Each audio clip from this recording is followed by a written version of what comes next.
여러분 안녕하세요. 오늘은 산과 염기가 반응하여 물을 생성하는 중화 반응에 대해 알아보겠습니다. 중화 반응을 일으킬 수 있는 물질은 산과 염기입니다.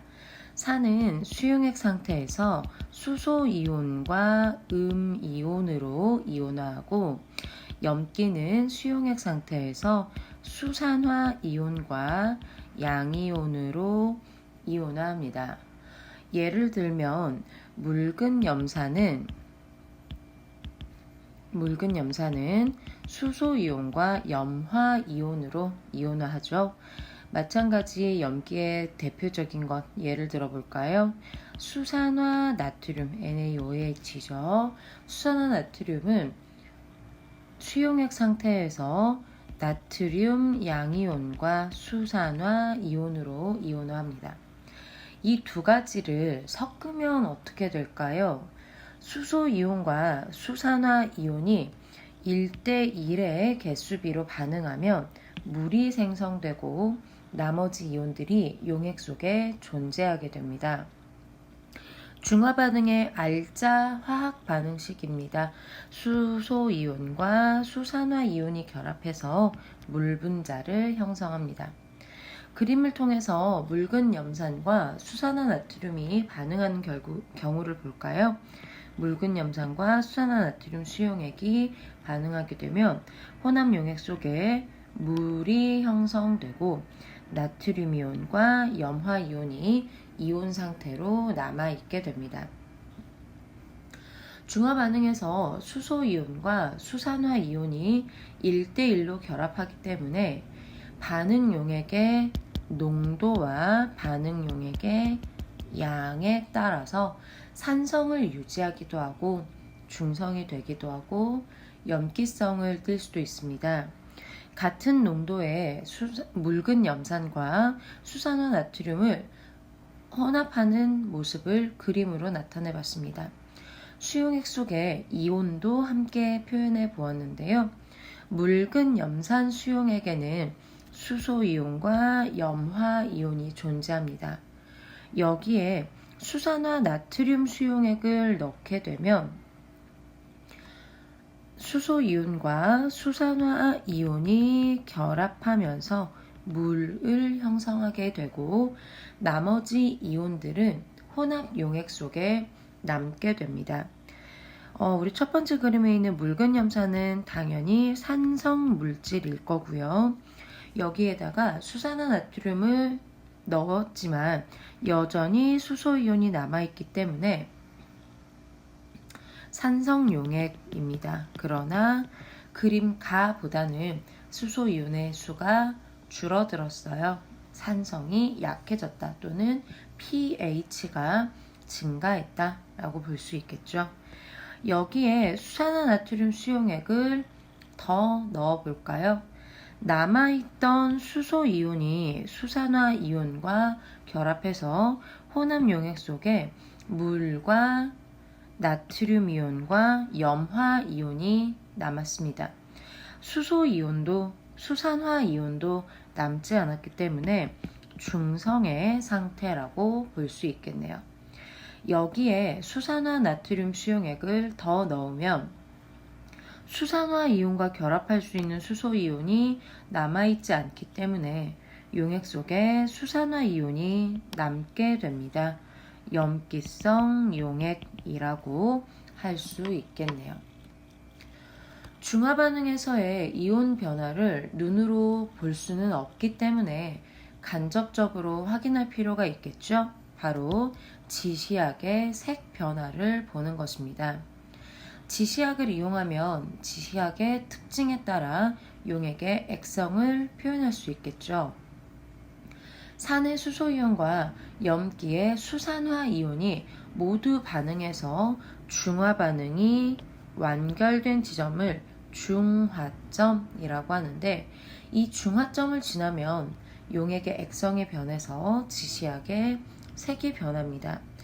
앞에서 보았던 실험으로 예를 들어 볼 거예요. 우리 BTB 수용액을 가지고 예를 들어 볼 건데, BTB 용액은 산성 물질과 만나면 노란색을 띱니다 라고 했었죠. 그렇기 때문에 그림가에서는 BTB 용액을 넣은 혼합 용액이 노란색을 띠게 됩니다. 여기에 수산화나트륨 수용액을 추가하더라도 수소이온이 남아있기 때문에 여전히 노란색 띠게 되겠죠. 그러나 수산화나트륨을 점점점 추가해서 용액이 중성이 되는 순간 BTB 용액 초록색 띠게 될 거고요.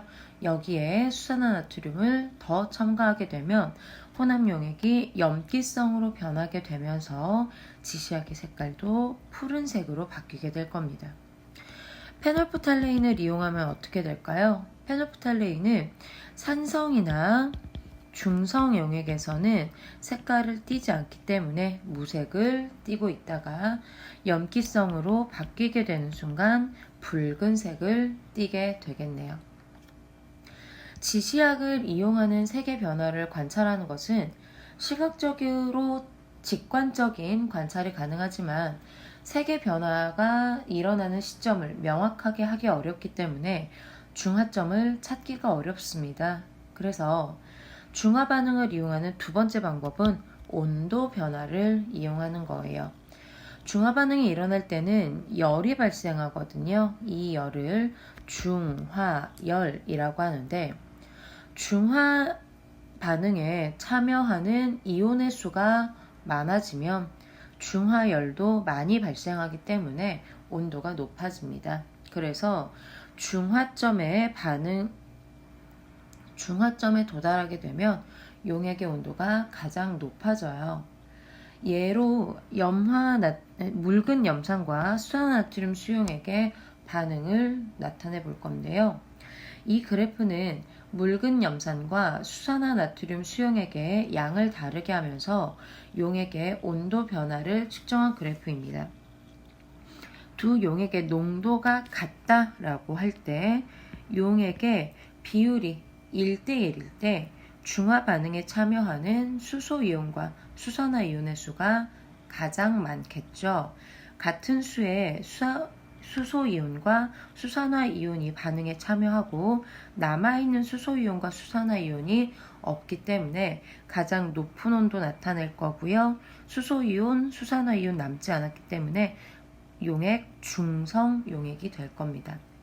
만약에 묽은 염산이 2, 수산화나트륨을 10ml만큼 넣은 경우라면 묽은 염산에 들어있던 수소이온은 모두 중화 반응에 참여하게 되지만 수산화이온의 경우에는 일부만 중화 반응에 참여하게 되기 때문에 결국 반응에 참여할 수 있는 이온의 수가 적겠죠. 그래서 온도가 낮게 나타납니다. 묽은 염산이 10, 수산화나트륨 수용액이 2인 경우도 마찬가지인데 이때는 수산화이온이 모두 반응에 참여하고 수소이온이 일부만 반응에 참여하게 되겠죠. 같은 농도라면 묽은 염산이 2ml일 때 반응에 참여하는 수소이온의 수와 묽은 염산이 10ml, 수산화나트륨 수용액이 2ml일 때 반응에 참여하는 수산화이온의 개수가 같을 겁니다. 그렇기 때문에 마찬가지 온도가 낮게 나타납니다. 묽은 염산이 4, 수산화나트륨이 8인 경우나 묽은 염산이 8, 수산화나트륨이 4인 경우도 수소이온이 모두 반응에 참여하거나 또는 수산화이온이 모두 반응에 참여하게 되면서 중화 반응이 일어나기는 하겠습니다만 수산화나트륨의 양이 줄었기 때문에 반응에 참여하는 수산화이온의 양도 적겠죠. 대신 남아있는 수산화이온의 양도 적을 겁니다. 그래서 반응에 참여하는 이온의 수가 더 많아지기 때문에 중화열이 더 많이 발생해서 온도가 높아지는 것을 볼 수 있습니다. 그러나 여전히 수산화이온의 일부가 남거나 수소이온의 일부가 남게 되기 때문에 중성이 되는 중화점에 비해서는 온도가 낮게 나타나는 것을 볼 수가 있죠. 이렇게 측정을 해보면 중화열의 온도가 최대인 때가 바로 중성인 상태, 중화점이라고 할 수 있겠네요. 일상생활에서도 중화 반응을 이용을 하죠. 우리가 속이 쓰릴 때 먹는 제산제나 산성화된 토양에 석회 비료를 뿌리는 것은 산성인 상태에다가 염기성 물질을 추가해서 중화 반응을 일으키는 경우라면, 생선의 비린내를 제거하기 위해서 레몬즙을 뿌리는 경우 또는 식초로 머리를 헹구는 경우에는 이미 염기성인 상태에 산성 물질을 추가해서 중화 반응을 일으키는 예라고 할 수 있겠습니다. 오늘은 산과 염기가 반응하는 중화 반응에 대해 알아보았습니다. 중화 반응의 알짜 화학 반응식뿐만 아니라 전체 화학 반응식도 써보는 연습이 필요합니다.